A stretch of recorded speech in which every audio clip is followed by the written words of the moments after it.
Good morning. Welcome or welcome back to Bookie Monsters. My name is PK. It is Friday, September the 27th, and we are here to finish off the week of new releases that have been published this week and almost to the end of September as well. I think Monday is the actual last day of September, but we are in fall now. Hope you had a good Thursday and you have maybe some good things planned for the weekend or just resting. That's what I plan on doing. So let's take a quick look here. Hi, Kim. Good morning. Just finished breakfast. Me. Oh, but it is good to see you. All right. Well, let us jump in. We have got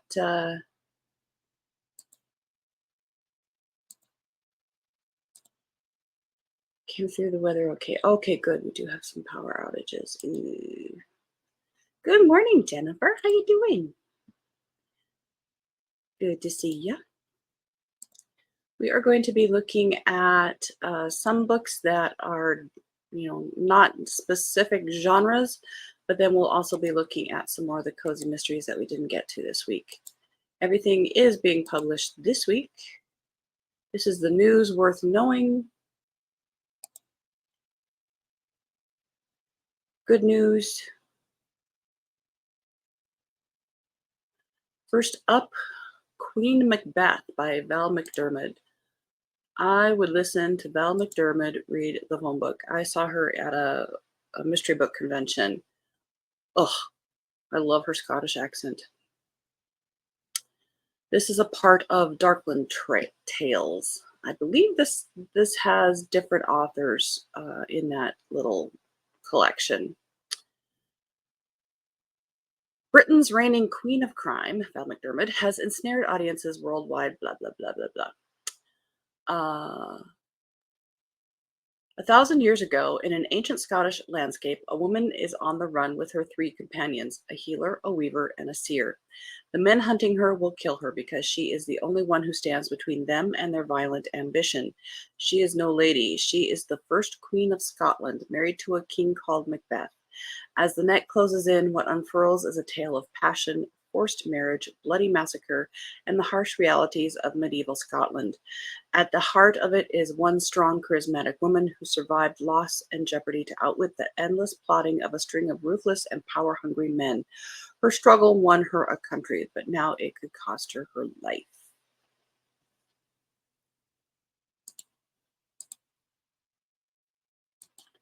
The Lightning Bottles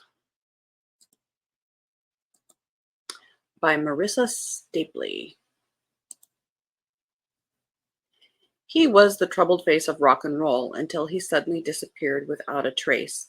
Jane Pryor was once half of the famous rock and roll duo, the Lightning Bottles. Years later, she perhaps the most hated and least understood woman in music. She was never as popular with fans as her bandmate and soulmate Elijah Hart, even if Jane was the one who wrote the songs that catapulted the Lightning Bolts to instant, dizzying fame, first in the Seattle grunge scene, then around the world. But ever since Elijah disappeared 5 years earlier and the band's meteoric rise to fame came crashing down, the public hatred of Jane has taken on new levels, and all she wants to do is retreat. What she doesn't anticipate is the bombshell that awaits her at her new home in the German countryside. The sullen teenage girl next door, a Lightning Bottles superfan, who claims to have proof that not only is Elijah still alive, he's also been leaving secret messages for Jane, and they need to find them right away. A cross-continent road trip about two misunderstood outsiders brought together by their shared love of music, The Lightning Bottles is both a love letter to the 90s and a searing portrait of the cost of fame. I always do like some rock and roll fiction.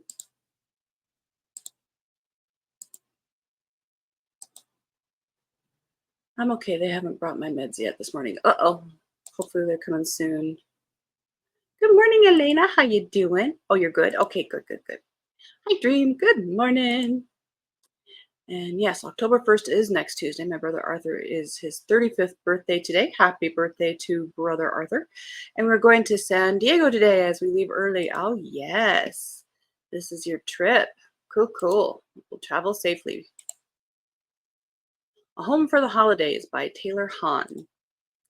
For wedding singer Mel Hart, the holidays have always retained a certain magic. Her mother, Connie, always managed to pull off spectacular Santa hijinks that convinced Mel to keep believing in Santa way longer than other kids. Those moments meant everything to Mel because the rest of the year life was unpredictable because of her mother's alcohol use.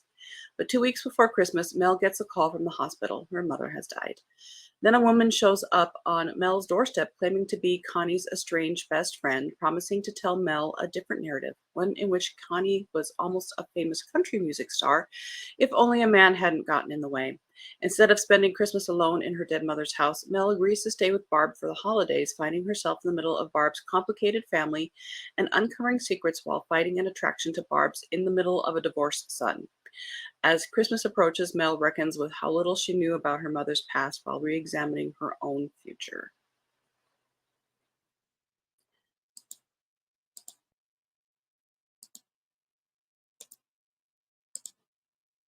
The Golden Life by Ginny Kubitz. It's 1938, and 25-year-old Secretary Frances Healy is ready for a fresh start. Hoping to forget her painful past, she takes a job working for Hollywood producer Lawrence Merrill. She quickly becomes absorbed in Vista Glen Studios' biggest project, a movie about Kitty Ridley, the legendary stage actress who disappeared from the public eye in 1895. The movie will be the making of Belinda Vale, a beautiful ingenue who is hungry for a breakout role, but also happens to be Mr. Merrill's love interest. But the real Miss Ridley has other ideas. Now 90 years old, she writes a scathing letter insisting the studio halt production of the film. Hoping to change her mind, Frances and Mr. Merrill embark on a trip to find the actress, only to land in a Victorian farmhouse in the Napa Valley. But as she learns the truth of Miss Ridley's life, Frances finds herself confronting the very past she's been trying to forget. And with the arrival of the ambitious Belinda, loyalties will be tested, bonds will be forged, and Frances will learn where true happiness lies. I have excuse me, sneeze. Set in Hollywood and the sun-drenched Napa countryside, this book explores friendship, forgiveness, and the power of honoring your own story. And I had not clicked on the tab. There it is. While I have a sip of coffee. All right, back at it.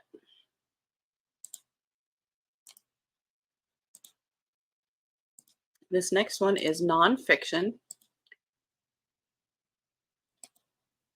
You are welcome. I almost read this one this week. I was looking for another spy versus spy book and was looking at a nonfiction option here. This is called Book and Dagger: How Scholars and Librarians Became the Unlikely Spies of World War II by Elise Graham. At the start of World War II, the U.S. found itself in desperate need of an intelligence agency. The Office of Strategic Services, OSS, a precursor to today's CIA, was quickly formed, and in an effort to fill its ranks with experts, the OSS turned to academia for recruits. Suddenly, literature professors, librarians, and historians were training to perform undercover operations and investigative work. And these surprising spies would go on to profoundly shape both the course of the war and our cultural institutions with their efforts. In this book, the author draws on personal histories, letters, and declassified OSS files to tell the story of a small but connected group of humanities scholars turned spies. Among them are Joseph Curtis, a literature professor who hunted down German spies and turned them into double agents; Sherman Kent, a smart-mouthed history professor who rose to become the head of analysis for all of Europe and Africa; and Adele Kibra, an archivist who was sent to Stockholm to secretly acquire documents for the OSS. These unforgettable characters would ultimately help lay the foundations of modern intelligence and transform American higher education when they returned after the war. I thought that sounded really interesting and appropriate for Spy versus Spy September, which is coming to a close this year. Excuse me. The Holiday Cottage by Sarah Morgan. To the outside world, Imogen is a marketing dynamo. Her colleagues don't know that while her high achieving professional image is real, the happy childhood memories she spins are as fake as her pretend enthusiasm for Christmas. Working 24/7 has always been her solution to surviving the festive season until burnout leads to a catastrophic blunder. Suddenly, Imogen is handed a holiday gift she definitely doesn't want and forced time off work to recuperate. Then an invitation arrives from her favorite client, Dorothy, to stay at her guest cottage in the Cotswolds. From the thatched roof to the cozy open fireplace, Holly Cottage is a picture perfect haven. Can it provide the fresh start Imogen so desperately needs? For Dorothy, helping Imogen offers a longed for chance to make reparations for her own past. But as her daughter Sarah keeps reminding her, it brings risks too. Yet Dorothy knows that only a leap of courage will allow her family to grow and heal. And perhaps this Christmas, with Dorothy's help, the new life that Imogen is slowly piecing together could be better than anything either of them could imagine.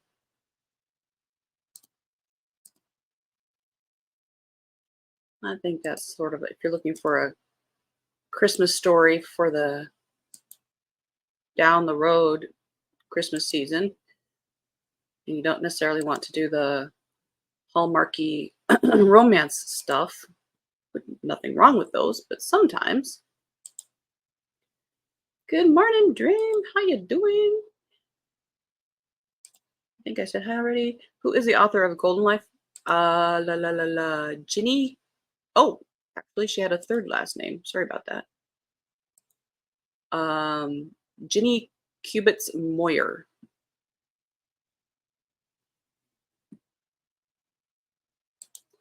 Yeah, I thought that sounded really cool. And I'm clicking all over the place. Where am I? In the Garden of Monsters by Crystal King. This is being called historical fiction. Italy, 1948. Julia Lombardi is a mystery even to herself. The beautiful model can't remember where she's from, where she's been, or how she came to live in Rome. When she receives an offer to accompany celebrated eccentric artist Salvador Dali to the Sacro Bosco, Italy's Garden of Monsters, as his muse, she's strangely compelled to accept. It could be a chance to unlock the truth about her past. Shrouded in shadow, the garden full of giant statues that sometimes seem alive is far from welcoming. Still, from the moment of their arrival at the palazzo, Julia is inexplicably drawn to their darkly enigmatic drinking game host, Ignazio. He's alluring yet terrifying, and he seems to know her. Posing for Dolly as the goddess Persephone, Julia finds the work to be perplexing, particularly as Dolly descends deeper into his fanaticism. To him, she is Persephone, and he insists she must eat pomegranate seeds to rejoin her king. Between Dolly's fevered persistence, Ignazio's uncanny familiarity, and the agonizing whispered warnings that echo through the garden, Julia is soon on the verge of unraveling, and she begins to wonder if she's truly the mythical queen of the underworld.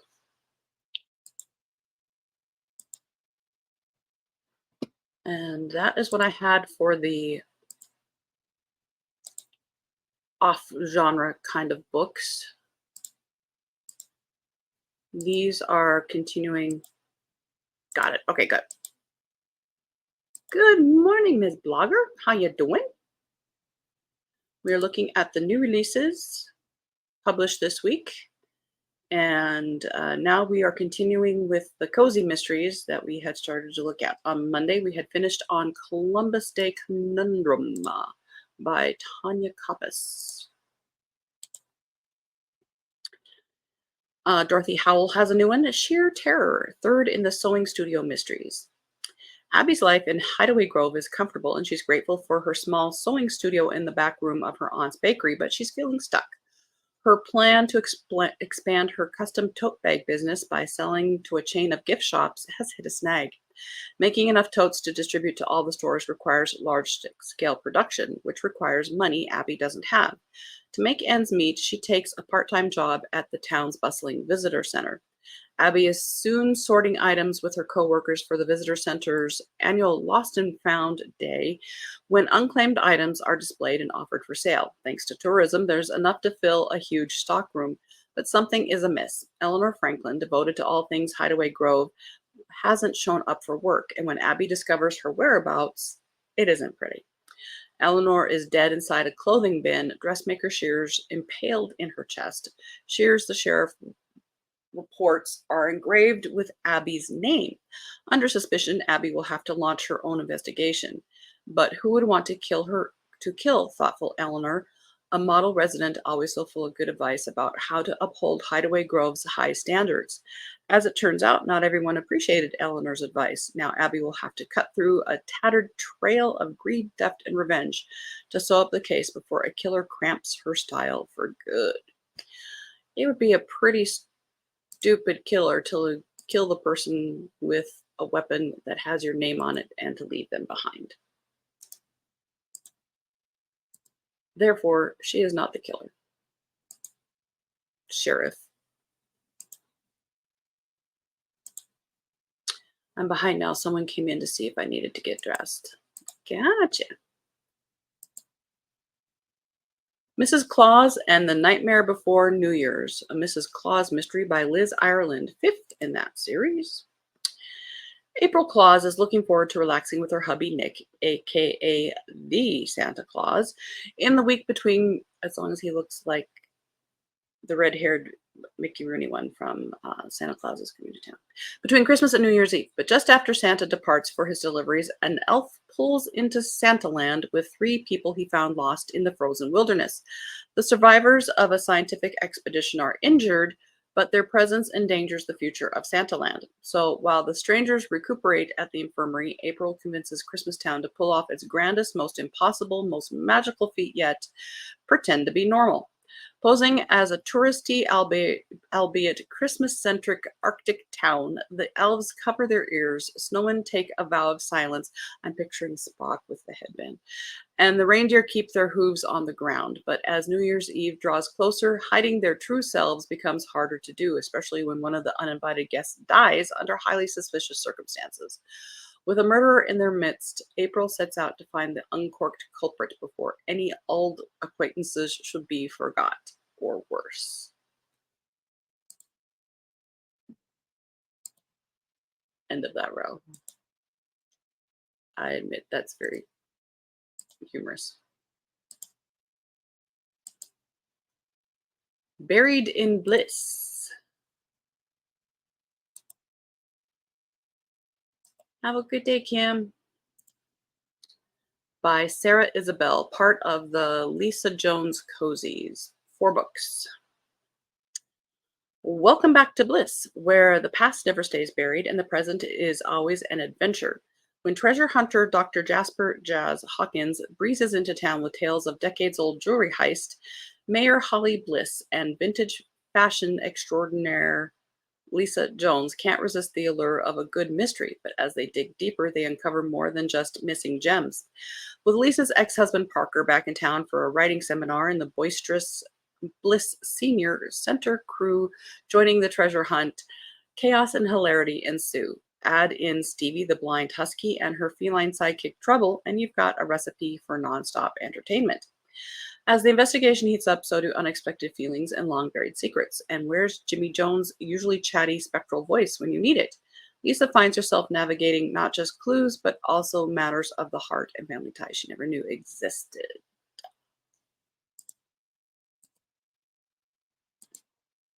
Sounds very cozy indeed.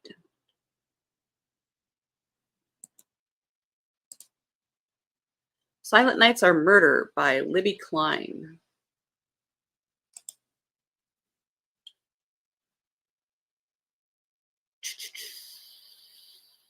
Ever since Thanksgiving, when an engagement ring in a velvet box and no gift tag was left behind, Poppy and her pals have been left with an unsolved mystery. But at least this mystery isn't the kind that involves murder. That all changes when the body of a fish supplier is discovered in the kitchen of her ex's restaurant and he's frozen, not fresh. For once, it's not Poppy who tripped over the corpse, yet she can't escape being drawn in since the victim has a note taped to him reading, "Get Poppy." Figures, an engagement ring isn't labeled, but the dead guy is addressed to her. Now, while Aunt Ginny plans a tree trimming party and pressures Poppy to decode a mysterious old diary, the amateur sleuth is asked to unofficially go undercover at the restaurant to help the police. Until then, the only crime Poppy had been dealing with was the cat Figaro's repeated thefts of bird ornaments from the tree. Now it looks like it's going to be a murdery Christmas after all.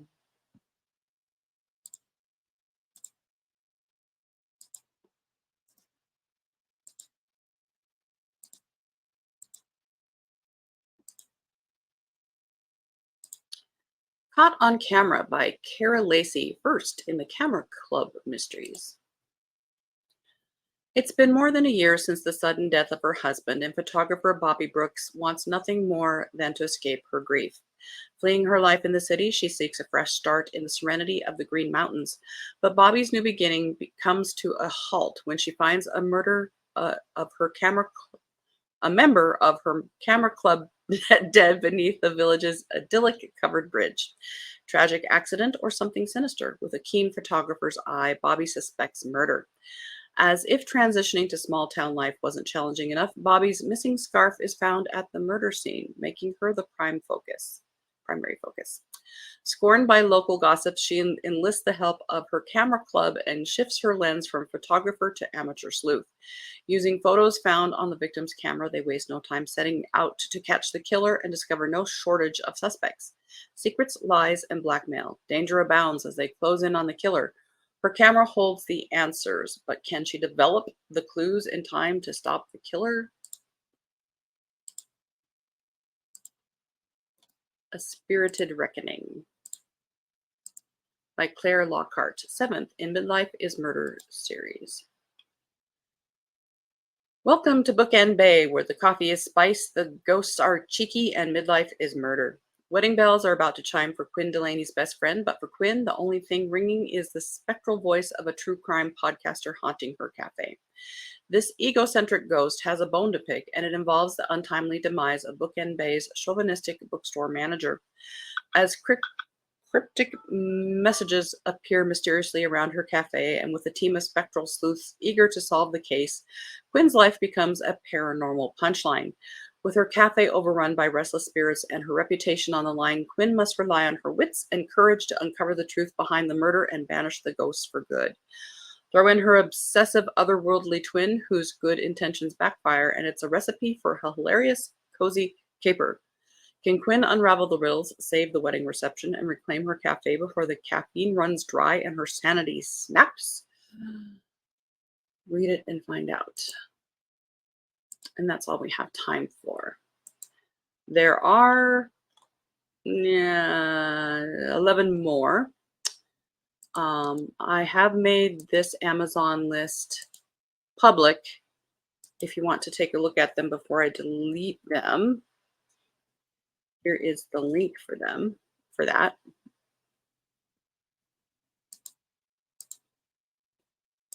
So we got to as many as we could. Usually it's about over 75 books each week. So I appreciate you guys watching it. If you've missed earlier ones this week, I do repost these later in the day, so you can watch them at your leisure. You don't necessarily have to get up early. I'm just a morning person, and this is the time that I have to do this.